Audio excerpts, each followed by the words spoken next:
بسم اللہ الرحمن الرحیم الحمد للہ رب العالمین والصلاة والسلام علی سید المرسلین وعلی آلہ واصحابہ اجمعین ومن تبعہم بإحسان ودعا بدعوتہم الی یوم الدین وسلم تسلیما کثیرا کثیرا اما بعد. میں سب سے پہلے آپ حضرات کی خدمت میں، جمیع مسلمانوں کی خدمت میں، اور جتنے بھی اہلیان من کی الگ الگ ملکوں میں قریوں میں بستے ہیں ان سب کی خدمت میں، اور جمیع برادران وطن کی خدمت میں آج کے اس حسین موقع پر عید الفطر کی دل کی گہرائیوں کے ساتھ مبارکباد پیش کرتا ہوں، اور اللہ سے دعا کرتا ہوں کہ اللہ رب العزت ہمارے لیے یہ عید، مسلمانوں کے لیے، بلکہ عالم اسلام کے لیے، بلکہ پوری انسانیت کے لیے امن و امان کا، سلامتی کا، عافیت کا ذریعہ بنائے،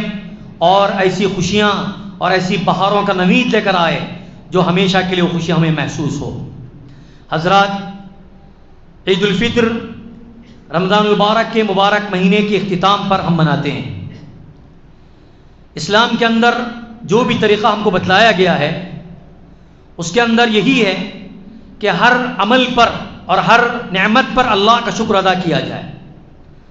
رمضان المبارک کے مہینے میں اللہ نے روزوں کو فرض قرار دیا تھا. الحمدللہ جو طاقتور تھے، جو قدرت رکھتے تھے روزوں پر، انہوں نے روزہ رکھا. آج کے دن روزہ رکھنا حرام قرار دیا گیا. عید الفطر کے دن، عید الاضحیٰ کے دن، ایام تشریق، ان 5 دنوں کے اندر روزے رکھنے کو حرام قرار دیا گیا. کیوں؟ اس لیے کہ یہ خوشی کے دن ہیں، یہ آپس میں ملنے کے دن ہیں، آپس میں محبت کا اظہار کرنے کے دن ہیں، ایک دوسرے کو مبارکباد پیش کرنے کے دن ہیں، اور سب سے بڑی بات یہ ہے کہ اللہ کو راضی کرنے کے دن ہیں. اسی کے شکرانے میں ہم سب سے پہلے، ہماری جب دن کی شروعات ہوتی ہے تو ہم اللہ کے حضور فجر کی نماز پڑھ کر جب سورج طلوع ہو جاتا ہے تو پھر ہم اللہ کے حضور آتے ہیں اور 2 گانا نماز پڑھتے ہیں اور اللہ کا شکر بجا لاتے ہیں اس نعمت پر کہ اللہ تو نے ہمیں سلامتی کے ساتھ رکھا، امن کے ساتھ رکھا، اور رمضان مبارک کا مبارک مہینہ تو نے ہمیں نصیب فرمایا. اب جو ہم نے اس کے اندر روزے رکھے ہیں، نمازیں پڑھی ہیں، خیر خیرات کیے ہیں، اچھے اعمال کیے ہیں، اس کی قبولیت کے لیے ہم اللہ کی بارگاہ میں دعا کرتے ہیں. اس لیے ہم کو چاہیے کہ ہمارے دل کے اندر شکر ہو، اس لیے کہ اللہ رب العزت نے فرمایا لئن شکرتم لازیدنکم، تم اگر شکر کرو گے تو اس نعمت کے اندر اضافہ ہوگا. لئن کفرتم ان عذابی لشدید، اگر تم ناشکری کرو گے تو پھر یہ سمجھ لو کہ میرا عذاب بڑا خطرناک ہے. ایک بات تو یہ ہے کہ ہم اللہ کے حضور اسی لیے شکریہ ادا کرتے ہیں کہ اللہ نے ہم کو بہت سی نعمتوں سے نوازا ہے. دوسری بات یہ ہے کہ عید کا اصل پیغام، عید کے معنی بار بار لوٹ کر آنے کے ہیں، اور عید کا مطلب یہی ہوتا ہے کہ ہم اپنے پرانے گلے شکووں کو بھلا کر، دلوں کے اندر کدورت کو، دلوں کے اندر سے کینے کو، دلوں کے اندر سے بغض کو، دلوں کے اندر سے دشمنیوں کو، دلوں کے اندر سے عداوت کو دور کر کے گلے ملیں. گلے ملنے کا مطلب یہ ہے کہ دل کے اندر ایک دوسرے کی محبت پیدا کریں، ایک دوسرے کے ساتھ مساوات کا، معاشات کا معاملہ اور برتاؤ کریں، ایک دوسرے کا اظہار کریں، معافی تلافی ہو، مبارکبادی ہو، اور محبت کا پیغام پیش کرے، ایک دوسرے کو محبت کا پیغام پیش کرے. یہ ہم کو عید الفطر خصوصاً اور عید الاضحیٰ خصوصاً ان ایام کے اندر یہ دونوں ہم کو پیغامات دیتے ہیں کہ دلوں کے گلے شکووں کو دور کر کے ایک دوسرے کو ملنا ہے. دشمنیوں کو، چاہے پرانی دشمنی ہو چاہے نئی دشمنیاں ہوں، دشمنیوں کو دلوں سے ختم کرنا ہے اور بھائی بھائی ہونے کا ثبوت ہم کو پیش کرنا ہے. عید الفطر کا آج کا یہی پیغام ہے. تیسرا پیغام جو میں آپ کی خدمت پیش کرنا چاہتا ہوں، یہ ہماری اجتماعیت کا اور جمعیت کا ہے. جہاں جہاں پر لوگ اجتماعیت کے ساتھ رہیں گے، جمعیت کے ساتھ رہیں گے، دوسرے لوگ ان اجتماعیت کو دیکھ کر اور ان کے اکٹھا پن کو دیکھ کر، ان کے آپس میں جوڑ کو دیکھ کر، آپس کے اتحاد کو دیکھ کر وہ خود گھبرا جائیں گے. آج امت مسلمہ کو، پوری امت مسلمہ کو ایک ہونے کی ضرورت ہے. ہمارے مقابل جو قومیں ہیں وہ سب ایک ہو چکی ہیں، اپنے عقیدے کے مطابق، اپنے مذہب کے مطابق سب ایک ہو چکے ہیں. اور ویسے بھی قرآن پاک کہتا ہے الکفر ملت واحدہ، کفر تو صرف ایک ملت ہے اور ایک ہی ہے وہ لوگ. لیکن ہم کو ضرورت اس بات کی ہے کہ ہم اپنے تمام اختلافات کو بھلا کر، چاہے فروعی مسائلی اختلافات ہوں، شرعی اور دوسرے کوئی اختلافات ہوں، مسلکی اختلافات ہوں، ان تمام اختلافات کو بھول کر ہم سب کو چاہیے، پوری امت مسلمہ کو چاہیے، جمی مسلمانوں کو چاہیے کہ ایک پلیٹ فارم پر آ جائیں اور اتحاد اور اتفاق کا مظاہرہ کریں۔ آپس میں ہم لڑیں گے، آپس میں اگر ہم ایک دوسرے کے گریبان کو پکڑنے کی کوشش کریں گے، ایک دوسرے کے گریبان کو چاک کرنے کی کوشش کریں گے، تو پھر اللہ رب العزت کا بھی فرمان ہے کہ جب تم آپس میں لڑو گے تو آپس میں تم پستا ہو جاؤ گے، پست ہو جاؤ گے، پسپا ہو جاؤ گے، اور تم آپس میں بکھر جاؤ گے، پھر تمہارا کوئی حامی اور مددگار نہیں ہوگا۔ اس لیے ہم کو ضرورت اس بات کی ہے کہ ہم اپنی جمعیت کے ساتھ جڑے رہیں۔ اللہ کے رسول علیہ الصلوۃ والسلام نے فرمایا، من شذ شذ فی النار، جو کسی اجتماعیت سے الگ ہو جاتا ہے، جو کوئی جمعیت سے الگ ہو جاتا ہے، وہ جہنم میں چلا جاتا ہے۔ اس لیے اجتماعیت کو پکڑنے کی ضرورت ہے۔ آج کا عید کا پیغام تمام مسلمانوں کے لیے دیتا ہے کہ ہم ایک پلیٹ فارم پر آ جائیں اور تمام اختلافات کو بھلا کر ایک ہو جائیں، تاکہ جو قومیں اب ایک ہو چکی ہیں ہم کو بھی ایک ہونے کی ضرورت ہے۔ اس لیے اس پیغام کو عام کرنے کی ضرورت ہے۔ چوتھا پیغام یہ ہے آج کے دن کا کہ اللہ رب العزت نے ہمیں جو موقع دیا تھا، ہم نے رمضان المبارک کے اندر نمازوں کا اہتمام کیا، قیام اللیل کا اہتمام کیا، تراویح کا اہتمام کیا، خیر و خیرات کا اہتمام کیا، تو صرف یہ خیرات اور عبادتیں، ریاضتیں صرف ایک مہینے کے ساتھ مخصوص نہیں ہیں۔ اللہ رب العزت ہمیشہ سے ہے، ہمیشہ رہے گا۔ جب تک ہمارے جسموں کے اندر جان باقی ہے اور جب تک ہمارے جسموں کے اندر روح باقی ہے، ہم کو مسلمان ہو کر اس دھرتی پر رہنا ہے، اللہ کے عبادت گزار بندے ہو کر رہنا ہے، اور ہماری جتنی بھی عبادتیں اللہ کے لیے ہیں تو ہر وقت اللہ موجود ہے۔ خصوصاً دن میں 5 وقت کی نمازیں اللہ نے ہم پر فرض کی ہیں، اس کا اہتمام کیا جائے، اس کو اہتمام کے ساتھ پڑھا جائے، اللہ سے دعائیں مانگی جائیں اور اللہ کو منانے کی کوشش کی جائے۔ پانچویں چیز یہ ہے جو آج کے دن میں آپ کے سامنے رکھنا یہ چاہتا ہوں کہ آج بہت سے لوگ اپنی روزی کے لیے، اپنے معاش کے لیے پریشان حال ہیں۔ اس کا سبب کیا ہے؟ اس کو سبب کو ڈھونڈنے کی ضرورت ہے۔ اللہ رب العزت نے حضرت نوح علیہ السلام کے حوالے سے قرآن پاک میں فرمایا ہے کہ جب نوح علیہ السلام کی قوم نے اللہ کے نبی حضرت نوح کی بات کو نہیں مانا اور ان کے ساتھ ان کا مذاق اڑایا اور اللہ کے عبادت میں یا اللہ کی وحدانیت کو ماننے کے لیے قبول نہیں ہوئے، انہوں نے تسلیم نہیں کیا، تو پھر اللہ رب العزت نے ان پر عذابات اتارے۔ ایسا عذاب کبھی قحط سالی کے روپ میں آیا،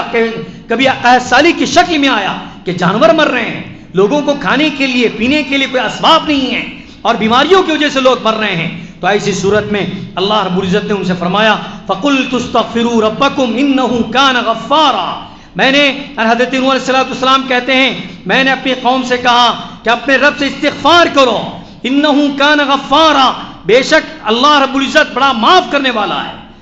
بڑا معاف کرنے والا ہے۔ تو معلوم یہ ہوا کہ ہماری گناہوں کی وجہ سے جو آزمائشیں آتی ہیں، جو مصیبتیں آتی ہیں، جو فتنے آتے ہیں، اس کو روکنے کے لیے، اس کا سدباب کرنے کے لیے ہمارے پاس ایک ہی راستہ رہ گیا ہے، وہ ہے اللہ کا در،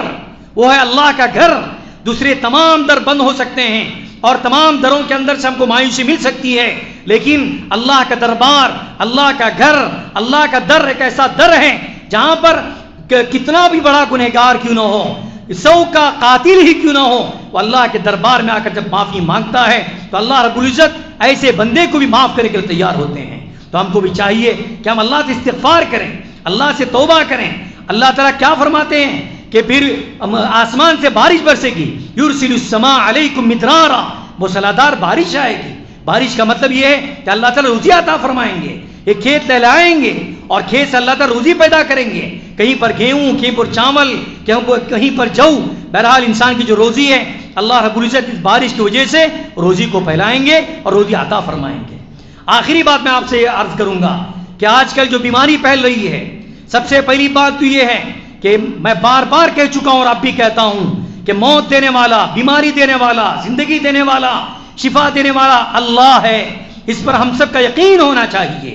ہم سب کا، سب مسلمانوں کا اس پر یقین ہونا چاہیے، چاہے آدمی کتنا ہی صحت مند کیوں نہ ہو، جب اس کا انتقال ہو جاتا ہے تو ہم کو کہنا چاہیے کہ انا للہ و انا الیہ راجعون، ہم سب اللہ ہی کے ہیں، اللہ ہی نے ہم کو پیدا کیا ہے اور ہم سب کو اللہ کی طرف ہی لوٹ کر جانا ہے۔ ہمارا ایمان اللہ کی طرف ہوگا، ہمارا بھروسہ اللہ پر ہوگا، کہ اگر کسی کو بیماری لاحق ہوئی ہے تو شفا دینے والی ذات اللہ کی ہے. اس کے لیے دو طرح کے اسباب اختیار کیے جائیں. ایک پہلا سبب اللہ کا دربار ہے, اللہ سے رجوع کیا جائے, اللہ سے مانگا جائے, اللہ تعالیٰ سے شفا مانگا جائے.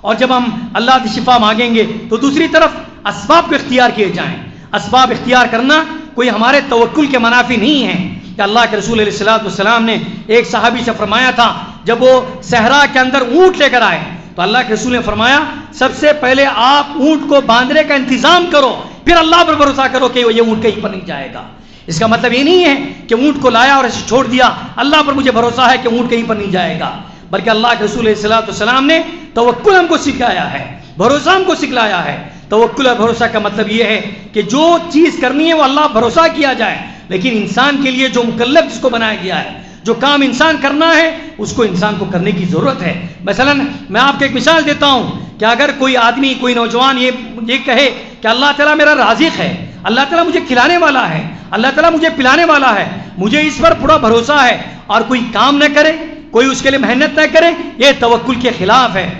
توکل یہ ہے یقیناً ہم کہیں گے کہ اللہ کھلانے والا, اللہ پلانے والا, روزی دینے والا اللہ, سب کچھ اللہ ہے, لیکن اس کے باوجود بھی اللہ رب العزت نے انسان کو اس کا بھی حکم دیا ہے کہ آپ اپنی طرف سے جو محنت کر سکتے ہیں وہ کرو, اس کے بعد پھر اللہ تعالیٰ تم کو عطا فرمائیں گے. اس لیے میرے بزرگوں اور بھائیوں, خصوصاً اس بیماری کے موقع پر جو بیماری پھیلی ہوئی ہے, دوسروں کو ایک دوسرے کی گھن کرنے کی ضرورت نہیں ہے. ایک دوسرے کو کی قدرت اور ایک دوسرے کے بارے میں ایسا سوچنا کہ منحوس ہے یا نحوست ہے, نعوذ باللہ, اسلام اس کی تعلیمات نہیں دیتا ہے. چاہے وہ کسی مذہب سے تعلق رکھنے والا ہو, کسی اگر آج کل کی طبی جو تحقیقات کہتی ہیں کہ یہ جو بیماری متعدی ہے, ایک دوسرے کو لگ جاتی ہے, ٹھیک ہے ہم اس کو مانتے ہیں, اس کا مطلب یہ نہیں ہے کہ کسی سے گھن کیا جائے, کسی سے نفرت کی جائے, کسی سے قدرت کی جائے, کسی کو منحوس سمجھا جائے, اس کے پاس آنے سے, جانے سے, بیٹھنے سے, ملنے سے گریز کیا جائے. ہاں وقتی طور پر کچھ ہم لوگ فاصلہ رکھیں گے, اپنا جسمانی فاصلہ رکھ کر ہم بات کریں گے, لیکن یہ بات ہمیشہ کے لیے نہیں ہے کہ ہمارے ذہنوں کے اندر اس طرح سے بات بٹھا دی جائے کیا وہ کسی کو بیمار ہو جاتا ہے تو ہم کو اس سے بہت دور رہنا چاہیے. اس کے اندر بھی یہودیوں کی سازش ہے. ہم کو سمجھنا چاہیے کہ ایک مسلمانوں کو لڑانا اور آپس میں ایک دوسرے کو توڑنے کی کوشش کرنا, چاہے بیماری کے نام پر ہو یا اور کسی کے نام پر ہو, اس کے اندر کچھ تو ایسی باتیں موجود ہیں, ان کو بالائے طاق رکھ کر ہم کو یہ سمجھنا چاہیے کہ شریعت اس کے بارے میں ہم کو کیا رہنمائی کرتی ہے, اس حد تک ہم کو رہنا چاہیے, اس سے زیادہ اس کے پیچھے نہیں جانا چاہیے. اور اس کے ساتھ ساتھ آپ سب جانتے ہیں عالم اسلام کے کیا حالات ہیں. آج ہمارا جو قبلہ اول تھا, قبلہ اولا تھا بیت المقدس, وہاں اسرائیلیوں نے, یہودیوں نے کس طرح سے قبضہ کیا, اور قبضہ ہی نہیں کیا بلکہ آج فلسطینیوں پر, معصوم بچوں پر, عورتوں پر, مردوں پر اس طرح سے گولی باریاں کی جا رہی ہیں, یہاں تک کہ بیت المقدس کا اندر کا صحن بھی محفوظ نہیں ہے. لوگوں کو سجدوں کی حالت میں مارا گیا,